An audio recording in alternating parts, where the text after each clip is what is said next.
Hello. This video tutorial will show you how to deal with documents that were uploaded to the wrong case and how to check for personally identifiable information, that's PII, if it was exposed or a PII breach is what that's called. Usually state hearings finds out about a PII breach, also known as a document being uploaded to the wrong case, three different ways. Either it's discovered by our staff when they're reviewing the documents in a case, or it could be discovered by the judge when they're reviewing documents in a case, or sometimes the person uploading the document realizes that they made this mistake and they let us know. Typically, emails requesting document release usually come to ACMS. However, they could go to customer service or to any of the individual units like IHSS, Scopes, ACRAB, or any of the other units. So if you're responsible for deleting documents out of ACMS, or if you have somebody that has told you that a document was erroneously uploaded, make sure you follow these protocols to check for PII when you delete that document. Please note that we do have a 2-day deadline from the date of discovery to report this incident to information security by submitting a Gen 1370 form. So keep in mind that two business day deadline from the time you discover it to the time you complete the reports. All right, so this will show you how to take a look at the document and determine if there's a breach and what type of information you need to keep when you're looking at the document. So first, you're going to go into ACMS as you see in here. This is in our training environment, so this is not a real claimant and this is not a real case. But go into ACMS, find the case that has the wrongly uploaded document, go to the document tab and find that document. And in this case, we know it's this statement of position down here. It belongs to somebody else. It doesn't belong to this claimant, Brenda Abbott. So go ahead and click on that document, open it up, take a look at it, and make sure we can see that this belongs to somebody named Jeannie. So I am going to just make sure I save a copy of this onto my desktop where I can find it.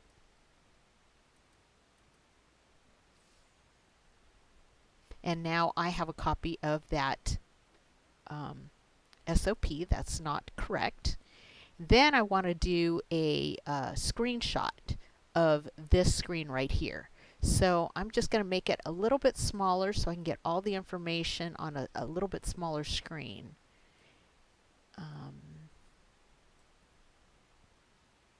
There we go.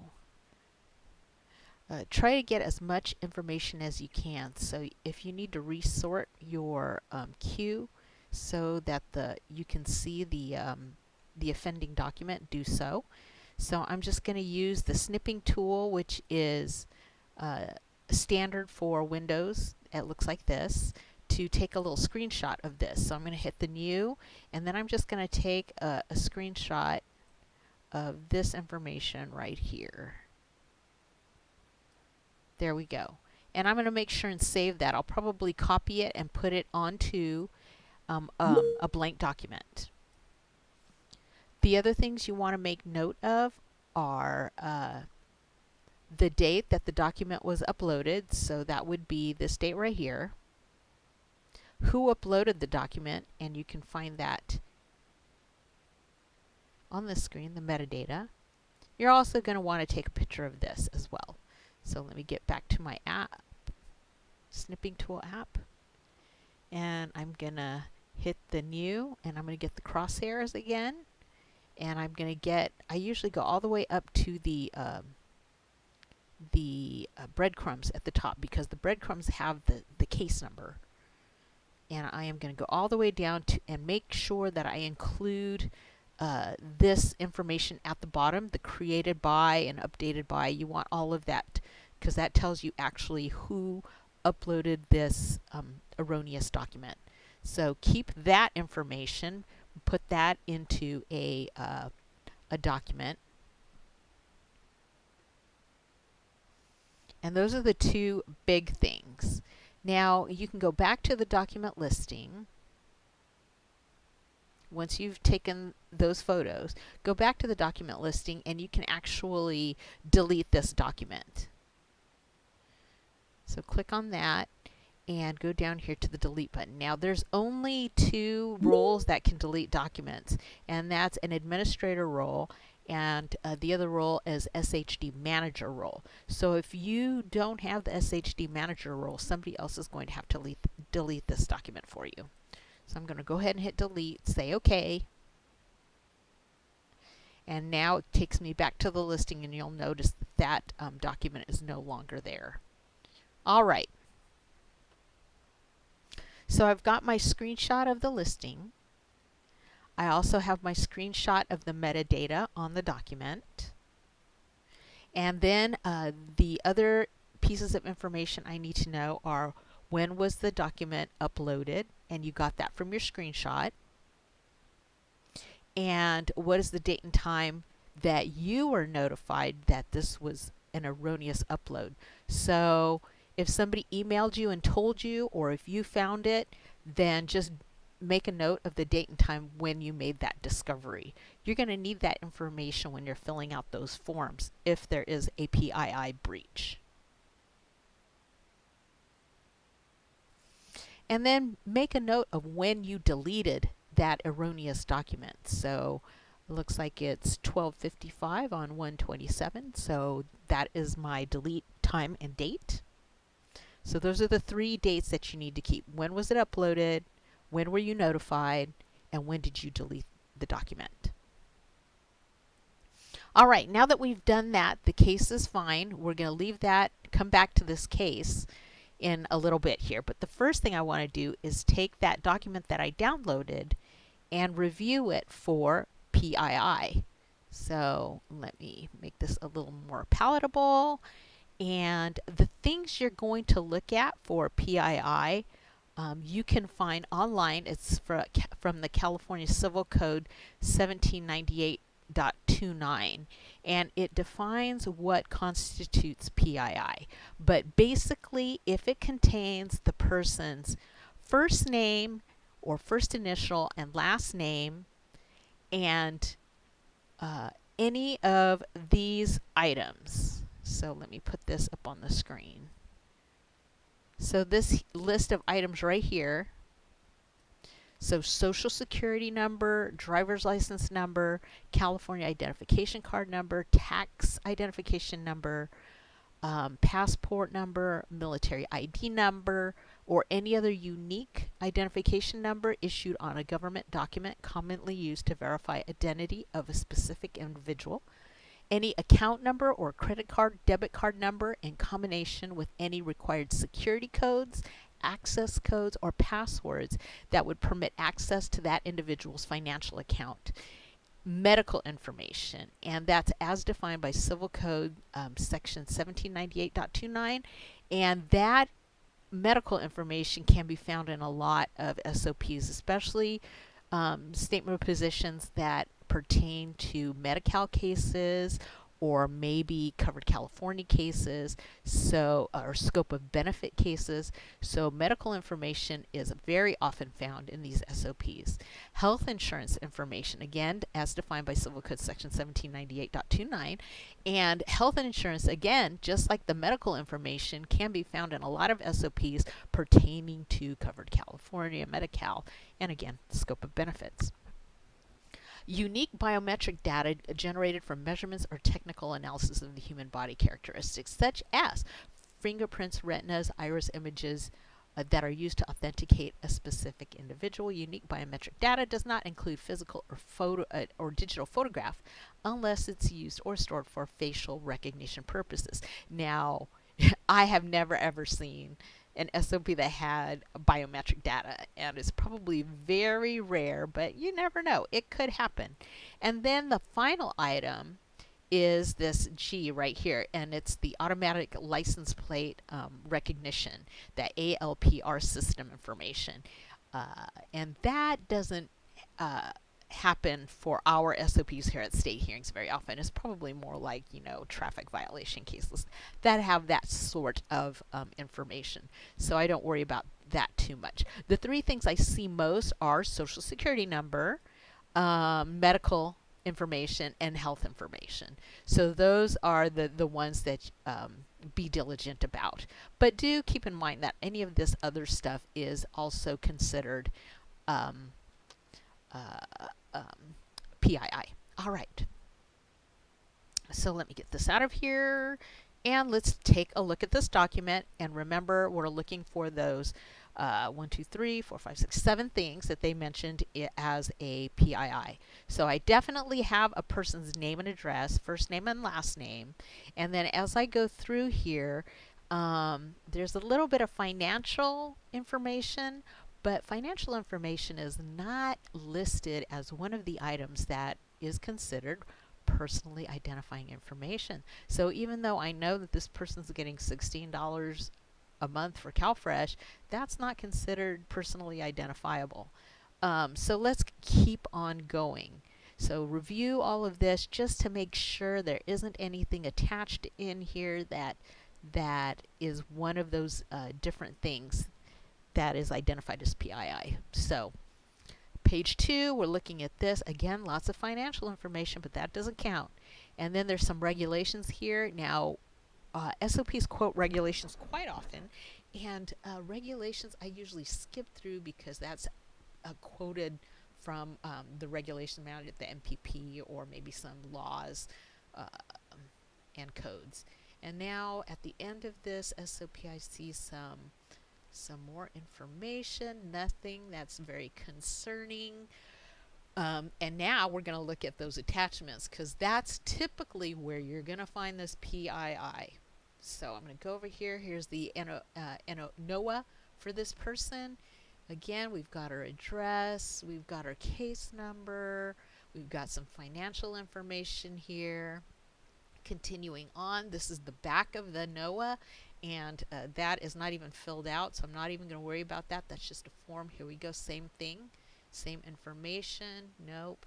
This looks like it's all information regarding a form, so that's not going to have any PII at all, because these are just public documents. So then here we go. Here's a completed form. We've got the person's name, and oh boy, we have social security number. So I usually just go into the comment thing using Adobe Acrobat Pro is what I'm using, and I go to comments, and then I put on the highlighter, and I highlight that PII. So there's the person's information, and as I'm going through this document, I'll be using the highlighter to highlight any PII that I find. So you will definitely need to have Adobe Pro to do the highlighting. Otherwise, you'll have to print it out and just do it manually. So I'm looking through this again. Phone number, none of that information, none of that information is PII related. So let me slide down. I don't see anything here. The identification of a race is not considered PII. Now it looks like we have and I'm going to enlarge this. It looks like we have maybe a printout of somebody's benefit payments. Again, all of this financial information is not PII, so we're good here. So let's slide down to the next page and see what we have.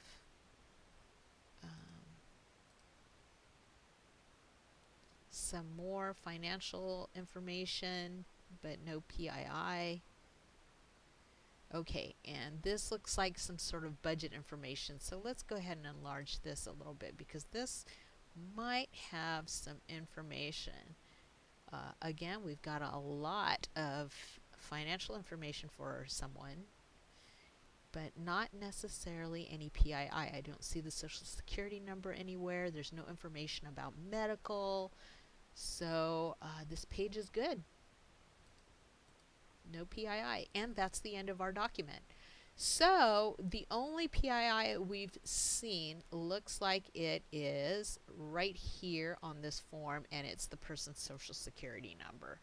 So we do have PII in this document. Now that I know that there's PII in there, I need to figure out if this claimant, Brenda Abbott, whose case it was uploaded to, does Brenda have digital access?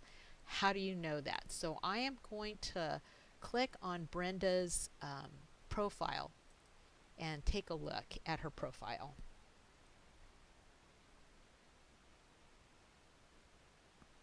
The first thing I notice here is that Brenda does get stuff via postal system, so that's really great. Maybe she doesn't, but the one way to truly tell if somebody has digital access is to check and see if they have a username. Now, if you look down here, you can see that she does have a username, Brenda Abbott 989. So Brenda does have digital access. So what does that mean? Let's pretend that Brenda had email address. She had postal. So she gets everything by postal, and even though she has digital access, she probably, depending on how long it's been since this document was uploaded until you discovered it and deleted it, how much time has lapsed. If it's been a month, Brenda could have logged in and looked and could have seen Jeannie's personal information.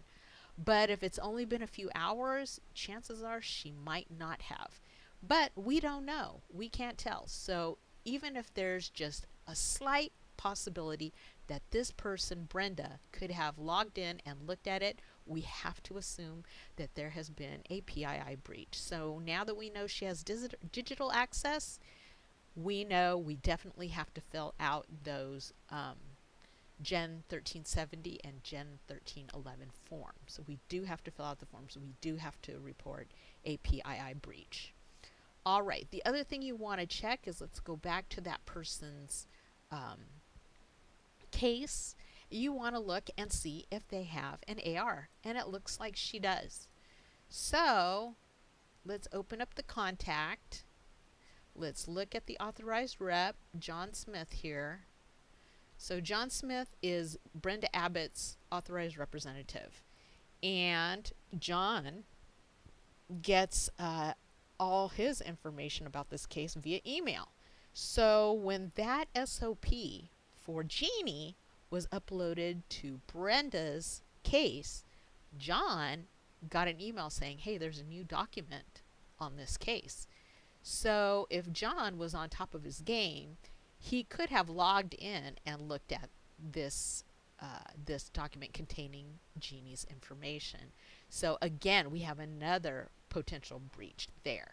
So we need to remember all the players in this game. So number one, who uploaded the document? You'll need to know that to fill out those forms. Number two, whose case did it get uploaded to?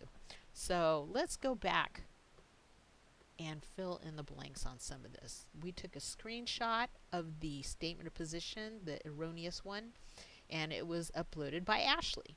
So who uploaded the document? Ashley uploaded the document. Whose information was breached? Well, that was this lady's information, and her name was Jeannie Bottle. So Jeannie Bottle, that's two people. So we got Ashley and we got Jeannie. So we need all their information. And what's the other thing that we need to know? Whose case did it get uploaded to? Well, it got uploaded to Brenda Abbott. So let me get to her, go back to the appeal. So you're going to need to know her name and address and phone number, which you can get all right here. And then the fourth person that's important is John Smith. You're going to need to know John Smith's information as well. So 4 people are going to be involved when you're filling out your forms. The person who uploaded the document, the person whose information was breached, the person who owned the case that the document was uploaded to, and their AR if there is one. All right.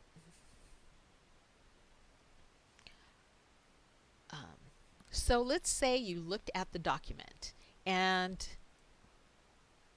let's say they left this Social Security blank.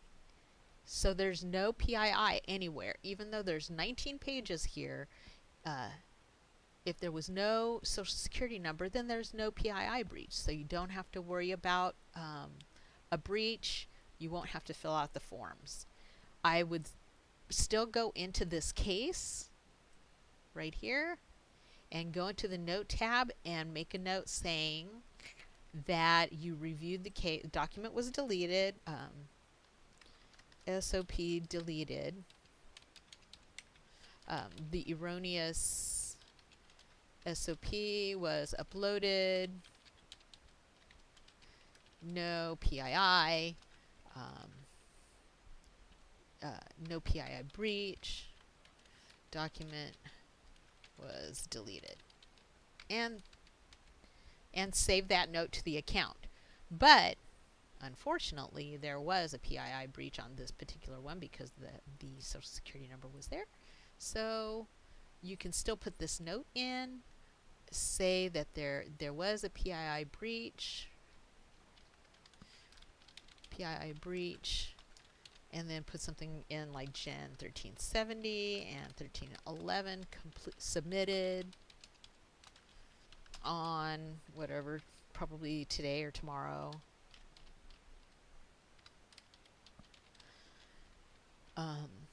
Erroneous uploaded, but PII breach, and is submitted.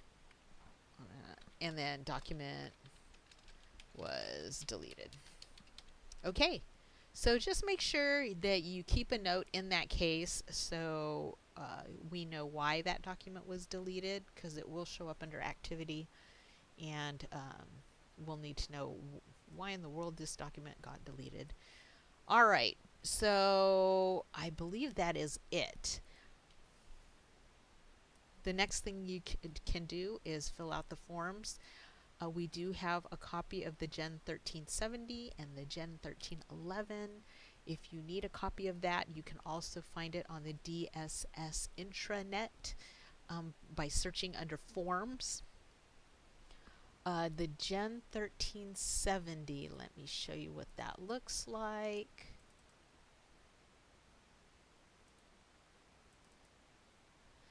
Is the Information Security Incident Report. So this is reporting the breach. And then the other form that you need is the Gen 1311, which is just an incident report. And it's like if anything happens in, like if a crime happened. So technically, a PII breach is sort of a crime. It's an intentional crime. And ISO takes care of informing the victim and informing the Department of Technology. So ISO and HSS are the two divisions that you're going to send those forms to. Send both forms to both divisions. And then you can send those forms to me. This is Ashley Lucas. There's my email address right there. And I will go ahead and store the submitted forms into our SharePoint. It's housed in the Managers Only section of SharePoint. So if you're not a manager, then you probably won't be able to get to it. So you can give it to me and I'll take care of uploading it for you. But if you are a manager, let me know and I'll give you the link and you can upload it yourself. If you ever need any help with determining whether there is a PII breach or determining whether the user has digital access. I know it can be really complicated, so if you do require assistance, anybody at ACMS can help you. And I'm certainly available to assist you in determining any of that stuff or anything with PII breach, helping you fill out those forms, and guiding you through the process if you need it. We do have a quick guide that kind of step by step describes the process in case this video isn't sufficient. So please just let me know and I can share that with you. Thank you very much for taking a look at this video, and good luck determining whether there is any PII breaches for documents uploaded to the wrong case. Bye!